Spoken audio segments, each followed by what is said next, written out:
Oke, Assalamualaikum warahmatullahi wabarakatuh.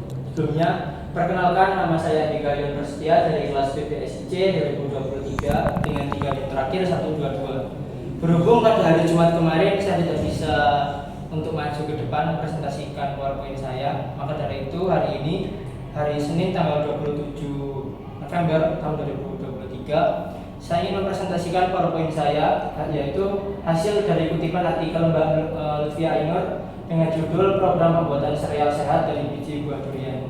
Selanjutnya, sebelum saya memasuki topik pembahasan pada PowerPoint saya kali ini, saya ingin menjelaskan alur kajian, yaitu yang pertama adalah latar belakang, perumusan masalah, pendahuluan, metode dan solusi, kemudian ada manfaat, dan kemudian ada kesimpulan.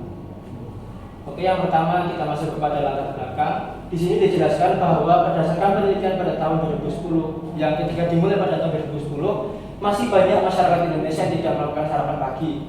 Kenapa? Karena mungkin pada hasil survei tersebut mengatakan bahwa rataan masyarakat Indonesia tidak melakukan sarapan pagi dengan alasan mereka tidak memiliki waktu yang cukup untuk membuat sarapan, karena mungkin ada kegiatan yang mendesak atau keperluan yang lain. Sarapan juga merupakan hal yang sangat banyak manfaatnya dalam melakukan aktivitas sehari-hari, misalnya meningkatkan kewaspadaan, kemampuan kognitif, kualitas belajar, hingga kemampuan akademik. Ada berbagai pendapat seseorang yang telah melakukan sarapan, yang tidak melakukan sarapan, salah satunya karena alasan kesibukan sehingga tidak sempat menyiapkan sarapan. Selanjutnya, karena itulah di sini kami atau dalam tanda kutip saya mengembangkan susu sereal dari biji buah durian untuk mengatasi masalah di atas, menjadi makanan cepat saji yang dalam bentuk sereal sebagai asupan pengganti sarapan pagi yang bergizi tinggi tentunya.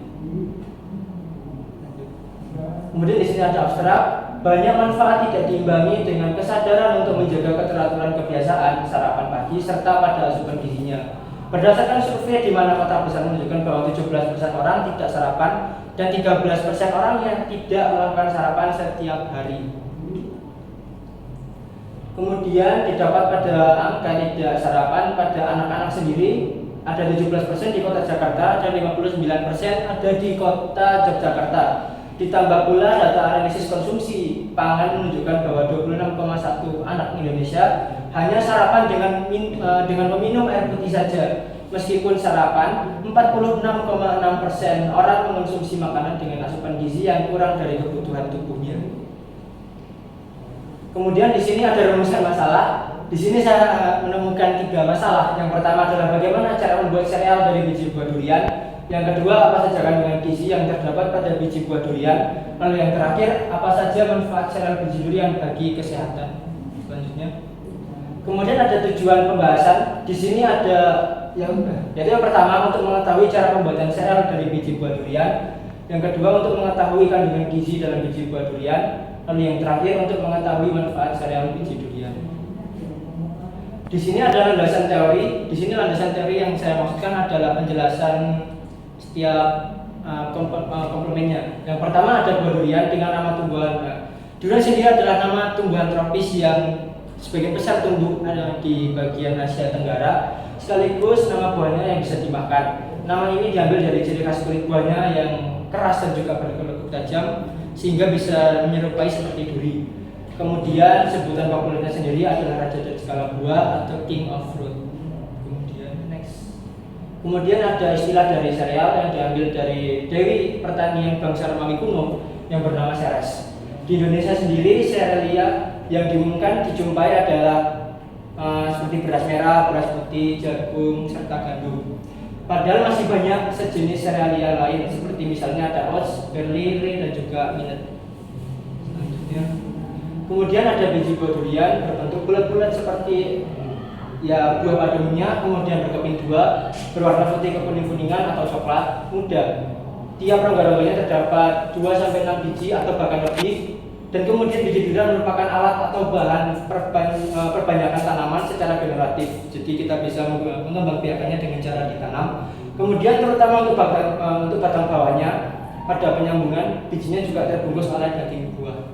Selanjutnya, kemudian ada karbohidrat merupakan sumber energi utama tubuh. Karbohidrat sendiri mengandung zat yang terdapat dalam makanan yang tersusun atas karbon atau C, kemudian ada hidrogen dan juga oksigen. Sumber-sumber karbohidrat sangat banyak seperti banyak kan? Ada banyak seperti yang kita jumpai pada beras, jagung, gandum, sagu dan lain-lain. Kemudian ada metode pembuatan. Di sini saya akan menjelaskan alat dan bahannya. Yang pertama adalah ada alat yang dibutuhkan. Yang pertama ada sendok, garpu, teflon, gelas ukur, baskom, mesin pengaduk, oven, pisau dan juga spatula. Kemudian saya akan menjelaskan bagaimana cara pembuatannya. Yaitu yang pertama bahannya adalah biji buah durian seberat 1 kilo. Kemudian ada tepung terigu seberat 200 gram, tepung beras 200 gram, mentega 50 gram, telur 1 butir, air 150 mg, susu 15 mg, kemudian vanili 5 gram, gula 2 sendok makan dan juga garam 1 sendok teh. Nah, kemudian di sini terdapat 2 cara pembuatan. Di sini saya akan menjelaskan satu-satu. Yang pertama pembuatan tepung biji adonan durian. Di sini seperti yang kita tahu bahan dasarnya adalah biji buah durian. Jadi bagaimana cara kita mengolah biji durian tersebut sehingga menjadi layak untuk dimakan? Berdasarkan penelitian dalam biji buah durian ini terdapat 4 lapisan. Jadi kita di sini akan mengupas 2 lapisan awalnya karena setelah kita teliti terdapat zat beracun yang ada di dalamnya. Jadi sebisa mungkin kita harus membuang 2 lapisan awal supaya kita bisa mengonsumsi 2 bagian yang ada di dalamnya. Nah, karena di dua bagian dalamnya ini kita bisa meneliti bahwa di dalamnya mengandung karbohidrat, vitamin C, C12, B dan juga vitamin A. Jadi di sini kita akan membuat tepung biji adonan duriannya. Jadi setelah kita kupas nanti, kita menjemur biji buah durian tersebut di bawah paparan sinar matahari dengan rentang waktu 3 sampai 4 hari sampai biji buah durian tersebut berwarna kuning kecoklatan. Dan kemudian setelah kita panaskan di bawah sinar matahari, kita ambil lalu kemudian kita cuci bersih sehingga biji buah durian tersebut bersih dari serat-serat kotor bekas dari kita membersihkan 2 lapisan awalnya tadi. Dan setelah itu nanti kita akan memasukkan biji durian tersebut ke dalam oven. Kita oven dengan rentang waktu 5 sampai 10 menit hingga biji durian tersebut berwarna hitam pekat. Sehingga kita mudah untuk menghancurkan biji durian tersebut sehingga bisa kita gunakan biji atau remahan biji durian tersebut sebagai adonan tambahan untuk membuat tepung. Kemudian setelah itu kita akan memasukkan bahan-bahan dasar seperti tepung-tepung tadi. Kemudian ada 2 sendok makan gula dan kemudian ada 1 sendok teh garam, ada 5 gram vanili dan juga 1 butir telur. Kita campurkan semuanya tadi sehingga kita seperti membuat roti biasa, namun kita tambahkan dengan bubuk biji buah durian tadi. Kemudian juga sebagai bahan tambahan kita juga bisa menambahkan baking soda sebagai bentuk pengembangan guna kita membuat mentahan dari sereal tersebut. Kemudian pada yang kedua yaitu pembuatan sereal. Ini umum sekali karena pembuatan sereal sendiri seperti yang kita tahu hanya membutuhkan bahan-bahan yang sederhana seperti mangkok, susu dan juga sereal. Nah, di sini setelah kita membuat adonan sereal dari tepung biji buah durian, kita akan menemukan bahwa memang pada dasarnya kita membuat adonan mentah. Tapi sebelum menjadi sereal, kita tentunya memakai beberapa metode untuk mengeraskan adonan tersebut hingga menjadi layak makan. Yang pertama kita bisa merebus, kemudian juga kita bisa mengoven, kemudian juga kita bisa mengukus. Nah, setelah 3 metode tadi kita baru bisa membuat sereal tadi hingga bisa menjadi layak makan dengan campuran susu sebagai kalsium dan juga protein. Sedangkan kandungan vitamin dan juga karbohidrat tadi terdapat pada sereal yang kita buat tadi. Kemudian ada manfaat penelitian. Di sini saya menemukan 3 manfaat. Yang pertama adalah kita dapat memanfaatkan biji durian yang terbuang sebagai sereal yang sangat bermanfaat bagi tubuh kita.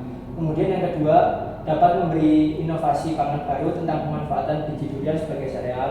Kemudian yang ketiga, menjadi salah satu inovasi untuk dikembangkan lebih lanjut untuk bersaing dengan produk yang sejenis. Selanjutnya, oke, di sini saya akan menyimpulkan pembicaraan saya dari awal hingga akhir bahwasanya biji buah durian ini bukan sesuatu yang tidak berguna. Tentunya jika kita belajar lebih lanjut atau mungkin kita bisa melakukan penelitian pada benda-benda kecil atau hal-hal yang sederhana seperti ini, kita bisa menemukan bahwa biji buah durian sendiri memiliki banyak sekali manfaat. Sebagai sereal tadi kita perumpamakan saja sebagai salah satunya. Selain sebagai sereal juga biji buah durian bisa kita gunakan sebagai alat kosmetik, obat, dan juga keperluan lain yang tentunya bisa bermanfaat bagi tubuh. Cuman di sini saya akan mengutip biji buah durian sebagai sereal. Kenapa? Karena memang topik pembicaraan saya adalah tentang sarapan tadi. Bahwasanya sebagian besar orang tidak bisa melakukan sarapan karena ada keperluan mendesak atau memang mereka tidak sempat untuk membuat sarapan. Jadi di sini kenapa saya memilih sereal? Karena dengan cara ini kita bisa membuat sarapan secara praktis dan juga higienis, tidak ribet juga dan juga memerlukan bahan-bahan yang sederhana. Kemudian juga kita bisa mendapatkan manfaat seperti karbohidrat, vitamin, protein, kalsium, dan lain-lain dalam sereal yang dibuat tadi. Namun ada tanda garis besar bahwasanya tidak selamanya, maksudnya setiap hari kita mengkonsumsi sereal itu baik bagi tubuh. Di sini hanya dianjurkan bahwa sereal itu hanya sebagai pengganti sarapan saja. Tetap kita melakukan sarapan seperti kita memakan makanan yang seperti kita tahu 4 sehat 5 sempurna. Namun jika kita tidak sempat untuk membuat itu, maka saya sarankan hanya untuk memakan sereal saja. Sekian presentasi dari saya. Assalamualaikum warahmatullahi wabarakatuh.